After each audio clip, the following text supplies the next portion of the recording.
இன்றைய தினமலர் செய்தி வாசிப்பவர் பாலசுப்ரமணியன். வங்கதேசத்தில் அமைந்துள்ள புதிய அரசு இந்தியாவுடன் உறவில் நெருக்கம், மீண்டும் நட்பு. ஆந்திராவில் ஸ்லீப்பர் எனப்படும் படுக்கை வசதி கொண்ட தனியார் ஆம்னி பஸ்களுக்கு தடை விதிப்பது குறித்து அம்மாநில அரசு பரிசீலித்து வருவதாக தகவல் வெளியாகி உள்ளது. குஜராத்தில் போதைப் பொருள் தொடர்பான வழக்குகளின் விசாரணையை திறம்பட மேற்கொள்ளவும், குற்றவாளிகளுக்கு தண்டனை கிடைப்பதை உறுதி செய்யவும் ஏஐ எனப்படும் செயற்கை நுண்ணறிவு மென்பொருளை போலீசார் அறிமுகப்படுத்தியுள்ளனர். வருகிறது தடை. பெட்ரோலில் இயங்கும் வாகனங்களுக்கு டில்லியில் 2027 முதல் ஆட்டோ, 2028 முதல் டூவீலர்கள் பதியக்கூடாது. மின்சார வாகன கொள்கை வரைவை வெளியிட்டது டில்லி மாநில அரசு.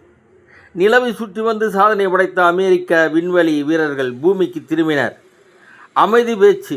பாகிஸ்தானில் ஈரான் அதிகாரி, அமெரிக்க துணை அதிபர் அடுத்த சுற்று பேச்சு நடக்கும் என எதிர்பார்ப்பு. வணக்கம்.